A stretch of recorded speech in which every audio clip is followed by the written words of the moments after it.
આજે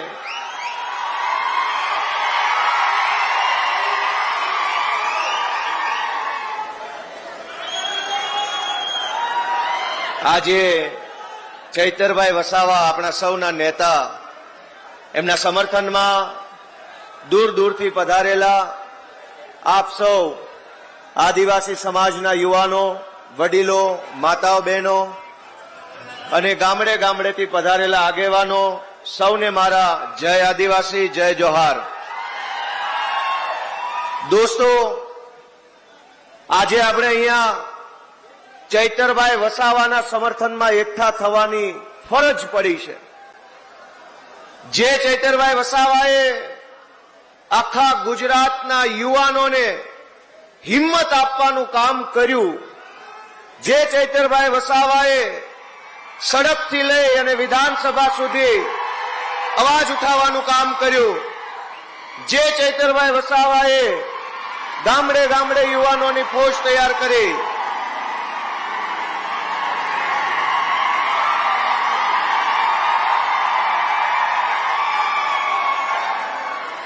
મજા આવે છે ને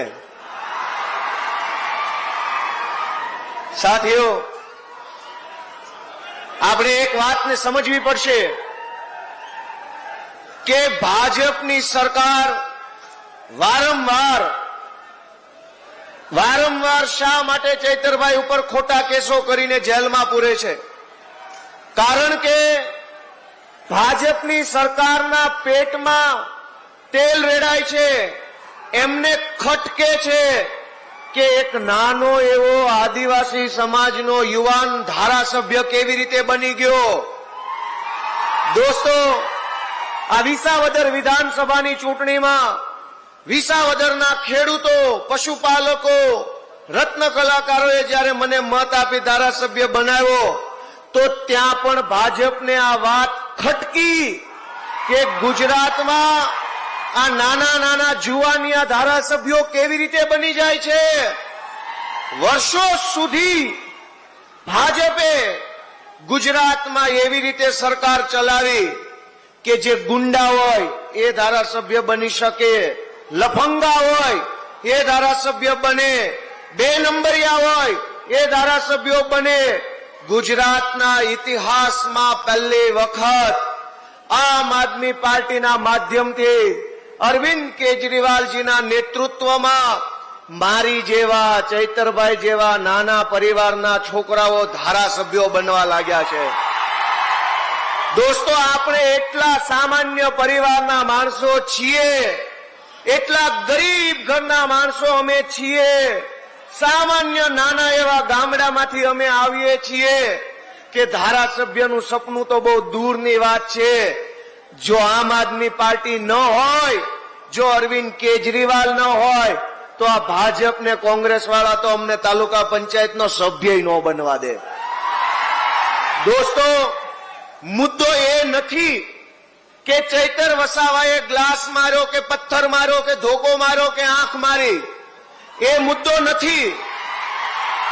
મુદ્દો એ નથી કે ગ્લાસ માર્યો કે નહીં.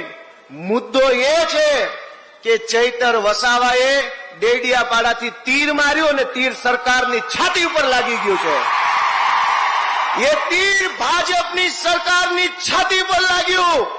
આદિવાસી સમાજને જગાડવામાં આવ્યો, યુવાનોનો અવાજ બનવાનું કામ કર્યું, એટલા માટે જેલમાં પૂરે છે. પણ દોસ્તો, ભાજપના 8 પાસ ડફોળ નેતાઓને મારી એટલી વિનંતી છે, ભાજપના 8 પાસ ડફોળ નેતાઓને એટલી વિનંતી છે કે જે નેતાની જગ્યા યુવાનોના દિલમાં હોય એનું જેલ કાંઈ બગાડી શકતી નથી.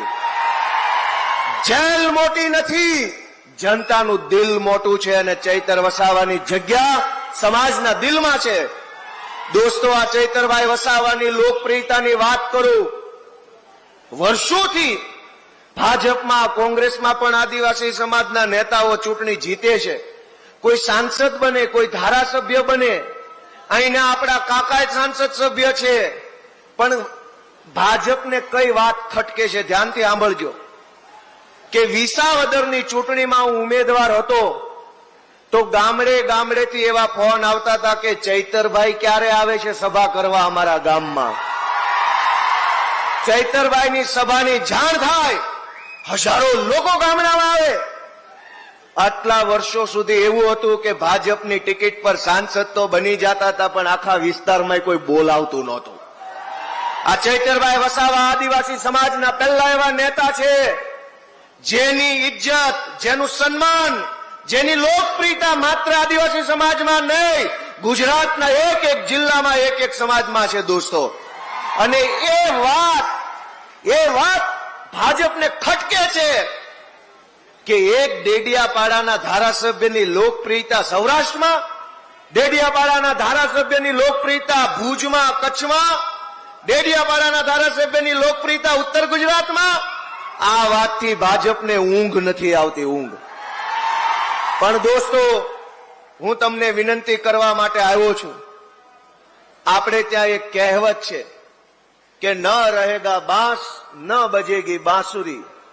એટલે કે આ ઘટનાની શરૂઆત ક્યાંથી થઈ? તાલુકા પંચાયતની એક મીટિંગથી આ ઘટનાની શરૂઆત થઈ. કઈક એવું કરો ને કે આવતી તાલુકા પંચાયતમાં ભાજપનો એકેય ચૂંટાય જ નહીં, એટલે ઘો જાય. તાલુકા પંચાયત બનાવો આમ આદમી પાર્ટીની. ડેડિયાપાડામાં, સાગબારામાં, નાંદોદમાં, બધી જ તાલુકા પંચાયતમાં ચૈતરભાઈના નેતૃત્વમાં યુવાનોને ચૂંટણીમાં મત આપી અને જીતાડો, અને આ ચોરી કરનારા લોકોને ઘરે બેસાડો. દોસ્તો, એ હું તો વિનંતી કરવા આવ્યો છું. ચૈતરભાઈ વસાવાએ, દોસ્તો, એક નેતા જે હોય, બહુ ગંભીર વાત છે કે કોઈ પણ માણસ નેતા બને તો એ બે કામ કરી શકે. એક કે કોઈ રોડ બન્યો, કોઈ નાળું બન્યું, કોઈ ગટર બની, ક્યાંક બ્લોક નખાયા, એ થયા સરકારી કામ.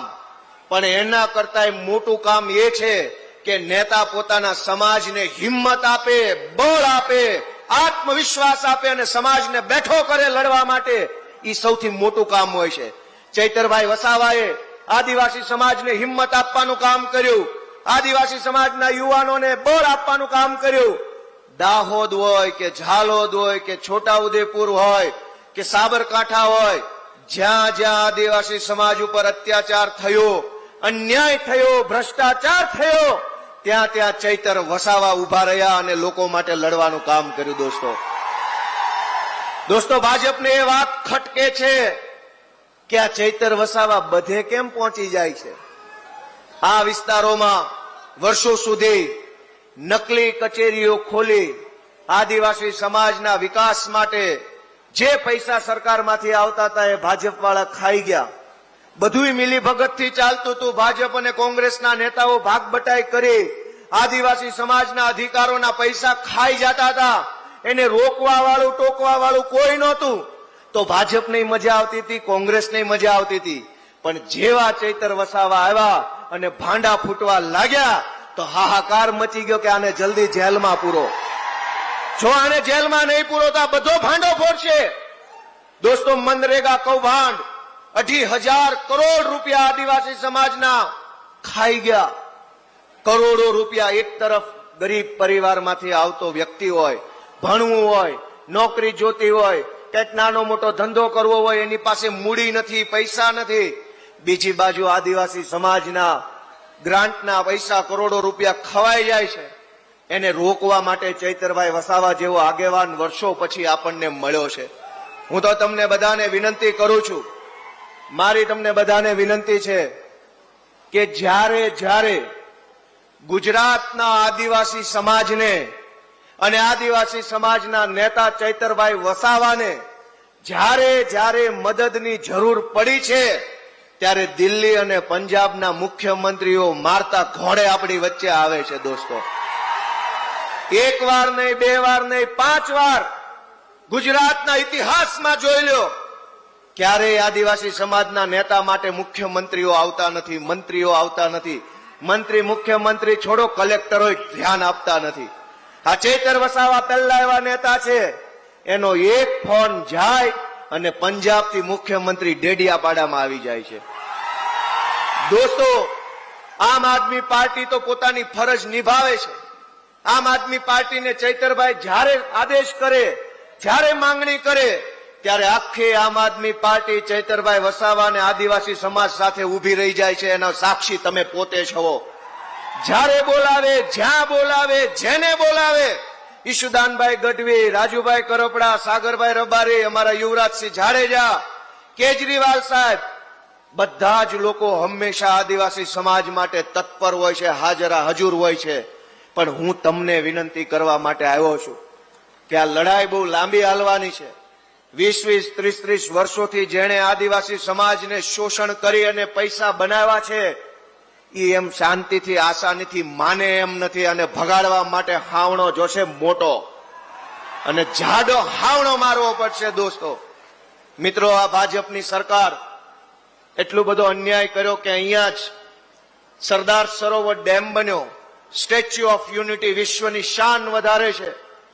પણ દુર્ભાગ્ય તો એ બાબતનું છે કે જ્યાં ડેમ છે એ ડેમનું પાણી આખા ગુજરાતમાં પહોંચે છે, પણ સાગબારામાં અને નર્મદામાં ત્યાં નથી પહોંચતું. દોસ્તો, ચૈતર વસાવા એ લડાઈને લડે છે કે ડેમના ડૂબમાં જેના મકાન ગયા, એના મકાન જો પ્રશાસન તોડી નાખે, પાડી નાખે, તો છાતી કાઢીને લડે છે. ચૈતર વસાવા એ ભાજપને ખટકે છે કે આ શું કામ બોલે છે. પંજાબના મુખ્યમંત્રી ભગવત માન સાહેબ આપણી વચ્ચે આવ્યા છે. આપણે તાળીથી સ્વાગત કરીશું. મિત્રો, હાથ ઊંચા કરીને આપણે અભિવાદન કરીશું.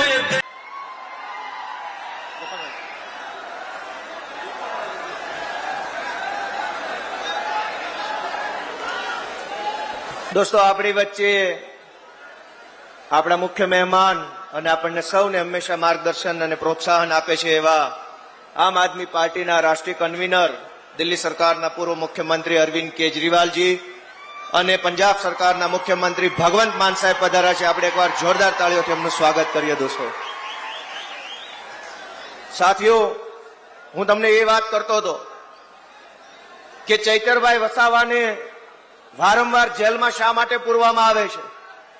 કારણ કે એ લોકોની આંખ ખોલવાનું કામ કરે છે, લોકોને જગાડવાનું કામ કરે છે, ભાજપના અન્યાય અને અત્યાચારની સામે લડવાનું કામ કરે છે. પણ મારે આજે એક વાત પૂરા આત્મવિશ્વાસ સાથે કહેવી છે કે એ વાત અલગ છે કે વિધાનસભાની અંદર બહુમતી ભાજપની છે, પણ સડક ઉપર સમાજમાં બહુમતી ચૈતર વસાવા અને આમ આદમી પાર્ટીની છે. દોસ્તો, વિધાનસભાની બહુમતીથી તમે કોઈને જેલમાં પૂરી શકશો, પણ સમાજની બહુમતી જેની પાસે છે એ માણસ સમાજ ઉપર રાજ કરશે, જનતા ઉપર રાજ કરી શકશે. દોસ્તો, ચૈતર વસાવા એવા આગેવાન છે કે જેણે બહુ જ નાની ઉંમરની અંદર એવડું વિશાળ કામ કર્યું છે, એવડું વિશાળ કામ કર્યું છે કે ગુજરાત તો ઠીક દિલ્હી સુધી એની ધ્રુજારી આવે છે, દિલ્હી સુધી ધ્રુજારી. દોસ્તો, ભાજપથી એ વાત સહન નથી થતી. ભાજપ એમ ઈચ્છે છે કે આદિવાસી સમાજનો યુવાન હોય તો મજૂરી કરવો જોઈએ. ભાજપ એમ ઈચ્છે છે કે લાચારી કરવો જોઈએ આદિવાસી સમાજનો વ્યક્તિ. ભાજપ એમ ઈચ્છે છે કે આ માણસ આગળ ન આવવા જોઈએ. પણ તમે બનાવેલી, તમે જેને આશીર્વાદ આપીને મોટી કરી છે આમ આદમી પાર્ટી, અરવિંદ કેજરીવાલ ઈચ્છે છે કે આદિવાસી સમાજ પૂરા આત્મવિશ્વાસ અને આત્મગૌરવ સાથે જીવવા જોઈએ. આદિવાસી સમાજના યુવાનોને રાજનીતિમાં આવવાની તક મળે, ચૂંટણી લડવાની તક મળે, નેતૃત્વ કરવાની તક મળે, એના માટે થઈ અને દિવસ રાત ચિંતા અને ચિંતન અરવિંદ કેજરીવાલજી કરી રહ્યા છે. દોસ્તો, મારી જેવા, ઈશુદાનભાઈ ગઢવી જેવા, રાજુભાઈ કરપડા જેવા અમે કોણ છીએ? સામાન્ય ગરીબ પરિવારમાંથી, ગામડામાંથી આવતા યુવાનો છીએ. જ્યારે એમ લાગ્યું કે બહુ અન્યાય થઈ રહ્યો છે, અત્યંત અત્યાચાર થઈ રહ્યો છે, આપણાથી આ જોવાશે નહીં, હવે તો કંઈક કરવું પડશે, ત્યારે નક્કી કર્યું કે હાલો જઈએ આમ આદમી પાર્ટીમાં સંઘર્ષના મેદાનમાં ઉતરી અને જનતાના આશીર્વાદ માગીએ. દોસ્તો, સાથીઓ, હું આજે તમને વિનંતી કરવા માટે આવ્યો છું કે એક વખત ચૈતર વસાવા વાળી કરી, એમાં ભાજપને મજા ન આવી તો બીજી વખત વિસાવદર વાળી કરી છે. અને હવે આપણે બધાએ આખા ગુજરાતની અંદર વિસાવદર વાળી કરવાનો સંકલ્પ લઈને અહીંથી જવાનું છે. દોસ્તો, સાથીઓ, હું છેલ્લી એટલી આશા રાખું છું કે આ આક્રોશને ઠંડો ન પડવા દેતા, તમારા જુસ્સાને થમવા ન દેતા, ઉભો ન રહેવા દેતા. આ લડાઈ બહુ લાંબી છે. જામીન ફામીનની લડાઈ નથી લડતા, આપણે તો સરકારમાં બેસવાની લડાઈ લડીએ છીએ. જોઈએ તો માત્ર જામીન નહીં, જોઈએ તો આખી સરકાર જોઈએ, અને એ પણ વટથી સરકાર બનાવવા માટેની આપણી લડાઈ છે. દોસ્તો, પોલીસના દંડાથી શાસન ચાલી નહીં શકે. પોલીસના દંડા, એફઆઈઆર, જેલના સળિયા બતાવીને સરકાર નહીં ચલાવી શકાય.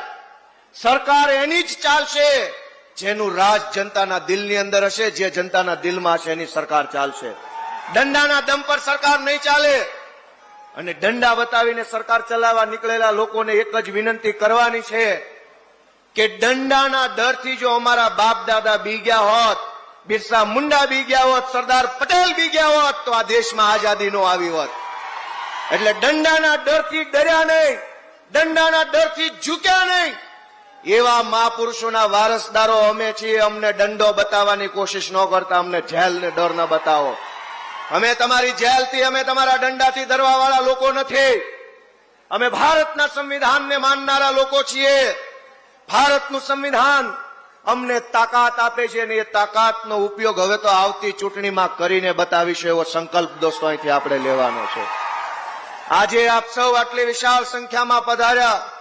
મારી યુવાનોને વિશેષ અપીલ છે દોસ્તો કે ક્યાં સુધી આ ભાજપની સરકારને હાથ જોડતા રહેશો? ભાઈ સાહેબ, બાપા ટેટમાં આપો, ટાટ પાસ ને ટેટ પાસ ને આ કેટેગરી ને આમાં માર્ક ને તેમાં માર્ક.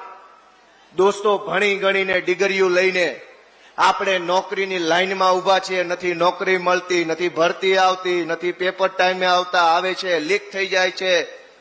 હું તમને ગોપાલ ઇટાલિયા, નવો ચૂંટાયેલો ધારાસભ્ય, વિનંતી કરું છું કે આવો રાજકારણમાં તાલુકા, જિલ્લા પંચાયત, નગરપાલિકા, ગ્રામ પંચાયત તમારી રાહ જોઈ રહી છે. રાહ. આવો રાજકારણમાં બધા, આવો રાજકારણમાં. ક્યાં સુધી સત્યાગ્રહ છાવણી ઉપર બેસશો? અને સત્યાગ્રહ છાવણી પર બેસીને કરેલા ઉપવાસનું નોંધ કોણ લઈ રહ્યું છે? આ તમારો ભાઈ ગોપાલ ઇટાલિયા. હમણાં થોડા વર્ષ પહેલા જમાદાર હતો, પોલીસ કોન્સ્ટેબલ તરીકે નોકરી કરતો હતો. એવા મોટા 8 પાસ ને 9 પાસ ને 10 પાસ ને કદાવર નેતાને સલામું મારતો હતો તમારો ભાઈ. પછી નિર્ણય કર્યો કે 8 પાસ ને સલામ મારવા કરતા હું એ જગ્યાએ હોઉં તો કેવો રૂપાળો લાગુ. મેં નિર્ણય કર્યો કે નથી કરવી આ નોકરી. હાલો રાજકારણમાં. અરવિંદ કેજરીવાલજીનો સાથ માંગ્યો, એમણે સાથ આપ્યો, ને આજે તમારી વચ્ચે વિસાવદરના આશીર્વાદથી ધારાસભ્ય તરીકે ઉભા. દોસ્તો, હું તમને બધાને વિનંતી કરું છું કે નથી કરવી નોકરી. હટાવો 8 પાસ ને બેસો એ ખુરશી પર. તમને પણ ડોક્ટર બાબા સાહેબે અધિકાર આપેલો છે. દોસ્તો, ક્યાં સુધી લાચારી કરીશું? આવો રાજનીતિમાં, આમ આદમી પાર્ટીમાં જોડાઓ, સંઘર્ષ કરો, કામ કરો. 1 વર્ષ નહીં તો 2 વર્ષ નહીં તો 4 વર્ષે તો તમારામાંથી અનેક જુવાનિયા કોઈ તાલુકા પંચાયતમાં, કોઈ જિલ્લા પંચાયતમાં, કોઈ નગરપાલિકામાં ચૂંટણી જીતીને જનતાની સેવા કરતા હશે. અઘરું જરાય નથી. અઘરી એક જ બાબત છે, નિર્ણય લેવો. પહેલો નિર્ણય લેવો એ અઘરો છે કે જાવું કે ન જાવું. આ નિર્ણય લેવો અઘરો છે. એક વખત નિર્ણય લીધો કે લાચારી છોડી દઈશ, નિડરતા પકડી લઈશ અને આમ આદમી પાર્ટીમાં જોડાઈશ, તો પછી કોઈ રોકી શકે એમ નથી. દોસ્તો, મારી આપ સૌને વિનંતી છે કે ચૈતરભાઈ વસાવા જેવા આગેવાનનો સાથ છોડતા નહીં ભાઈઓ. વર્ષો પછી આવો નેતા મળે છે. તમે જુઓ, સમાજની આંખમાં ધૂળ નાખીને, સમાજને છેતરીને, સમાજ કરીને પોતાનું હારું કરી લેવા વાળા 100 નેતાઓ છે. પણ સમાજ માટે 1 વાર નહીં, 2 વાર નહીં, 10 વખત જેલમાં જાય એવા કેટલા છે? અને આ ચૈતર વસાવા એકલા જેલમાં નથી હોતા. એમના 2 પત્નીઓ, એમના બાળકો પણ જેલ જેવી યાતના ઘરે બેસીને ભોગવતા હોય છે. જે માણસ જેલમાં જાય એકલો નથી જાતો, એમનો પરિવાર પણ ભોગવતો હોય છે. કોના માટે? અનેક નેતાઓએ મનરેગા યોજનામાંથી કરોડો રૂપિયા કમાઈ લીધા. ચૈતર વસાવા ધારે તો એ પણ કરોડો રૂપિયા કમાઈ લે. પણ ચૈતર વસાવાએ કરોડો કમાવામાં નહીં, આદિવાસી સમાજનું ઉત્થાન કરવામાં પોતાનું જીવન યોગદાન કર્યું. એટલે આજે એને જેલમાં પૂરવામાં આવ્યા છે. મિત્રો, મારી 2 હાથ જોડીને વિનંતી છે કે ટીવીમાં, છાપામાં હું છપાય છે છોડો. ચૈતર વસાવા જેવો આગેવાન વર્ષો પછી આપણને મળ્યો છે. એ આગેવાનનું નીચું ન પડવા દેતા, એને ધીમો ન પડવા દેતા, એનું બળ તમે લોકો છો, આદિવાસી સમાજ છે, હું બધાને વિનંતી કરું છું. ગામડે ગામડે આ વાત પહોંચાડજો કે હવે તો પહેલી વખત તો ધારાસભ્ય બનાવ્યા છે, પણ હવે પછી જો ભાજપ સુધરશે નહીં તો ચૈતર વસાવાને દિલ્હી પણ સુધી મોકલવાની આદિવાસી સમાજની તૈયારી છે. દોસ્તો, આપ સૌનો હું હૃદયપૂર્વક ખૂબ ખૂબ આભાર માનું છું. જય આદિવાસી.